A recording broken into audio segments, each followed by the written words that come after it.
Caros alunos, vamos continuar aqui a discutir as mudanças promovidas pelo pacote anticrime e hoje vamos falar mais especificamente sobre o delito de estelionato e as mudanças que a Lei 13.964/2019 provocou neste tipo penal. Observe, o delito de estelionato, vocês conhecem, está previsto no artigo 171 do Código Penal e tem por objetivo proteger o patrimônio, tá? É um crime contra o patrimônio, que ocorre quando o agente, utilizando-se de ardil, de subterfúgio, de meio fraudulento, gera na vítima um erro. O indivíduo cria uma situação que não existe para que a vítima se ponha numa situação de erro e, nessa situação, a vítima entregue o seu bem ao criminoso. Vejam, é muito diferente do delito de roubo, por exemplo, onde o indivíduo emprega uma violência ou grave ameaça para subtrair os objetos, os bens da vítima. Ou no delito de furto, onde o indivíduo, de alguma forma, subtrai a coisa alheia móvel. No delito de estelionato, na verdade, não há efetivamente essa subtração. A vítima entrega o seu patrimônio ao criminoso. Entrega por quê? Porque o criminoso justamente criou esse artifício, esse ardil, alguma coisa que engana a vítima. Vou dar um exemplo. Imaginemos, por exemplo, um caso de onde um indivíduo ele se passa por um funcionário de um banco. E aí ele vai até a casa de alguém e oferece ali um empréstimo consignado. E para que esse empréstimo consignado seja realizado, a vítima teria que lhe dar R$100, como se fosse uma taxa de contrato. Nessa situação, se a vítima cai, neste encontro, cai neste ardil, a vítima vai dar os R$100 a este agente criminoso, que não era nada de um funcionário do banco, mas alguém que apenas criou esse subterfúgio para enganar a vítima. Então veja, não há uma subtração do patrimônio. A vítima enganada entrega voluntariamente o patrimônio ao criminoso, tá? Então vejam, isso aí é que é o estelionato, tá?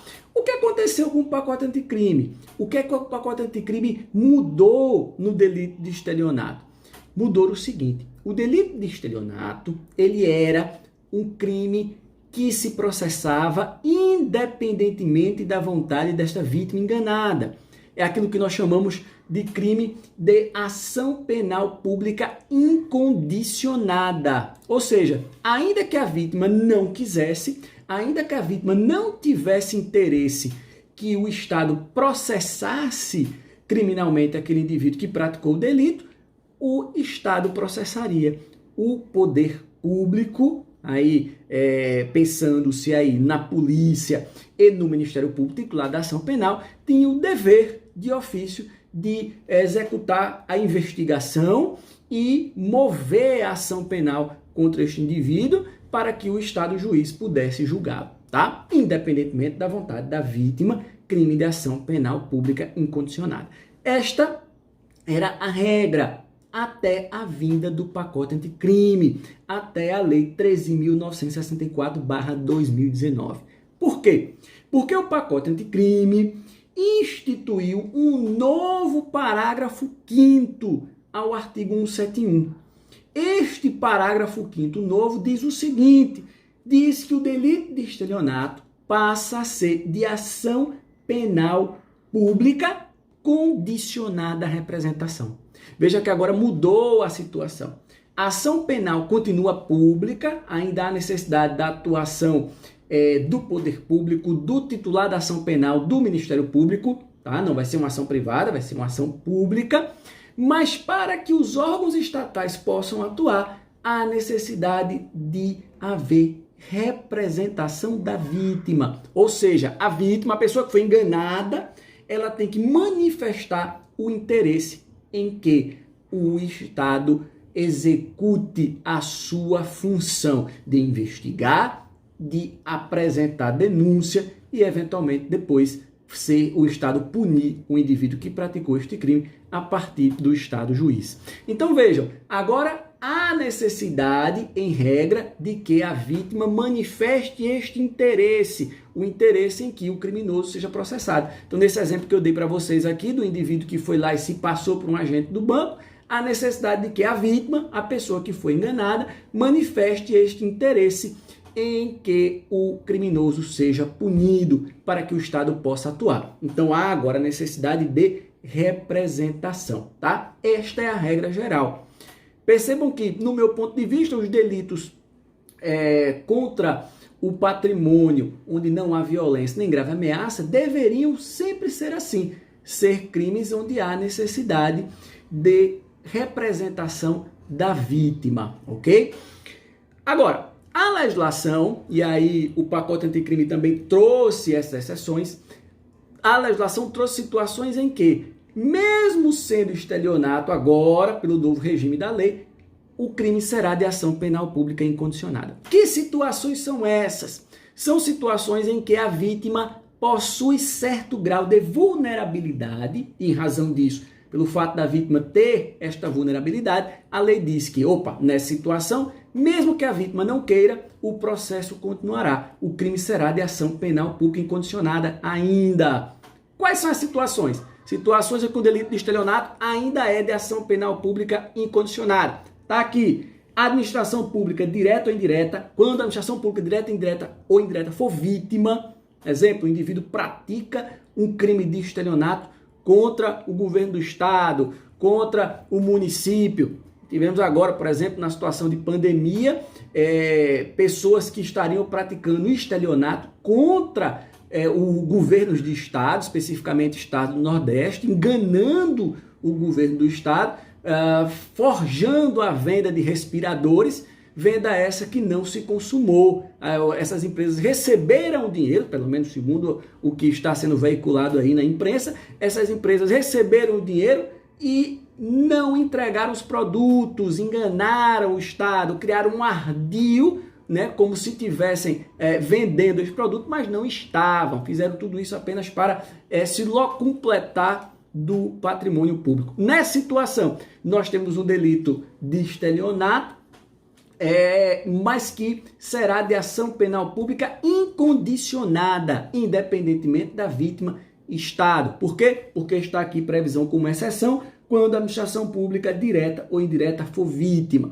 Outra situação, onde o delito de estelionato será ainda de ação penal pública incondicionada, quando a vítima for criança ou adolescente. Por que isso? Porque nós sabemos que a criança ou adolescente está numa situação de vulnerabilidade maior e, em razão disso, o Estado vai tutelar essa situação, vai proteger esta vítima vulnerável, tá? Independentemente da vontade desta vítima em representar ou não representar ao poder público, ok? Outra situação onde continua sendo de ação penal pública incondicionada delito de estelionato, pessoa com deficiência mental. Então, tem uma pessoa com deficiência mental, o crime de estelionato continuará sendo de ação penal pública incondicionada. Independentemente da vontade desta vítima, o poder público irá exercer o seu dever de perseguir este indivíduo que praticou este crime, tá? Porque, obviamente, uma pessoa com deficiência mental tem vulnerabilidade. Outro ponto importante, tá aqui, maior de 70 anos de idade ou incapaz. Então, uma pessoa incapaz ou uma pessoa com mais de 70 anos, ainda que seja capaz, mas já tem mais de 70 anos, a legislação, o pacote anticrime, entende como sendo uma pessoa vulnerável. Em razão disso, o delito será de ação penal pública incondicionada. Então, o que é que temos? Regra hoje, a partir do dia 23 de 1 de 2020. Por que 23 de 1 de 2020? Porque é quando o pacote crime termina a sua vacatio legis de 30 dias, terminou a sua vacatio legis de 30 dias e entrou em vigor. Então, crimes praticados a partir de 23 de janeiro de 2020, a regra é estelionato, crime de ação penal pública condicionada à representação. Fora esses casos que eu falei, que ainda continuam sendo de ação penal pública condicionada. Vítima, administração pública direta ou indireta, vítima, criança ou adolescente, vítima, pessoa com deficiência mental, vítima maior de 70 anos ou vítima incapaz. Outra questão, pessoal, prestar muito cuidado. O artigo 171, parágrafo 4º, diz o seguinte: aplica-se em dobro a pena, né, se o crime for cometido contra idoso. Se o crime for cometido contra idoso. Então veja, o que é isso? É uma causa de aumento de pena que vai ser aplicada lá na terceira fase da dosimetria da pena, que será utilizada pelo magistrado quando a vítima for um idoso. E quem é idoso? Ah, professor, tem mais de 70 anos, como dizia aqui, como o senhor acabou de falar, lá na exceção para o crime de sediação penal pública incondicionada. Não! Tem que tomar muito cuidado com essas idades. O idoso é o que tem 60 ou mais. Aquele que tem 60 anos ou mais. Então, se tem 60 anos ou mais, é idoso, vai incidir a causa de aumento de pena aqui, de aplicar-se em dobro a pena, porque a vítima é idosa.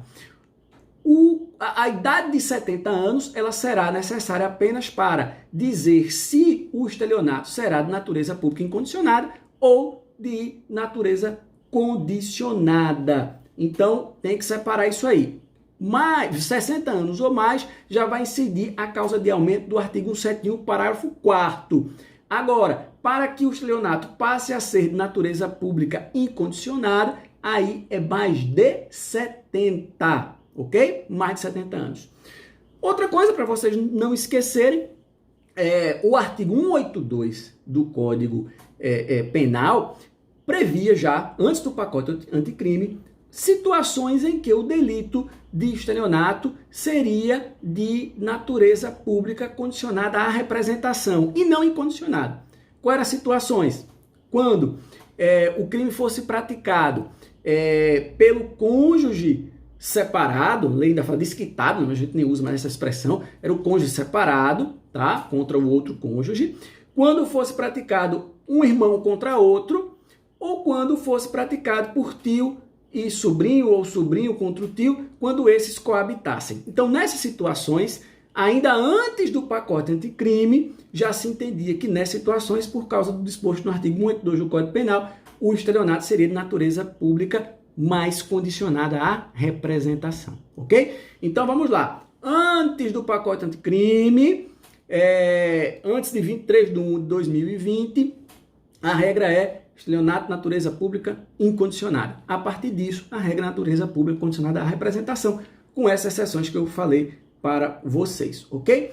Uma questão que vai ser levada aqui ao juiz é dizer o que acontece para os crimes de estelionato que já estão em curso, os processos que já estão em curso. Então, há uma discussão, há um debate muito grande, mas o meu entendimento é que, para os crimes que já estão em curso, tá? Aquelas pessoas já estão respondendo a delitos de estelionato, se ainda não há sentença, o juiz deverá intimar a vítima para que a vítima agora represente, diga se quer que o Estado, o juiz, continue na sua persecução penal. Então, o juiz vai ter que intimar a vítima para que a vítima, dentro do prazo decadencial de 6 meses, manifeste se tem interesse ou não, agora, de que o Estado continue a sua persecução penal, tá? Se a vítima disser que não deseja, como houve essa mudança agora, não é? A partir do pacote anticrime, nós temos a ideia da necessidade de representação, e esta norma, do meu ponto de vista, é uma norma mista, tá? Não só de natureza processual, uma norma mista, natureza processual e natureza material,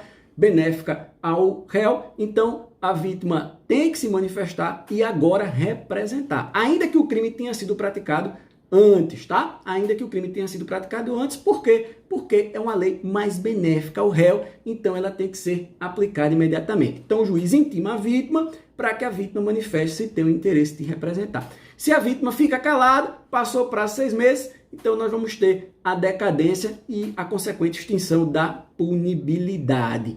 Ok, pessoal? Então, isso aí é uma questão muito importante. Advogados que têm um processo de estelionato aí em tramitação, prestar atenção nisso para que o magistrado intime a vítima para que a vítima possa se manifestar e dizer se tem ou não interesse agora de apresentar representação, tá? Isso aqui foi mais ou menos, foi a mesma solução que foi dada, por exemplo, quando a lei 9099 transformou o delito de lesões corporais leves, que antes era de natureza pública incondicionada, transformou de natureza condicionada à representação. Então, o que é que os juízes fizeram? Intimaram as vítimas para que as vítimas pudessem se pronunciar se tinha interesse agora de representar. Então, entendo que essa mesma solução deve ser adotada agora com relação aos delitos de estelionato, ok?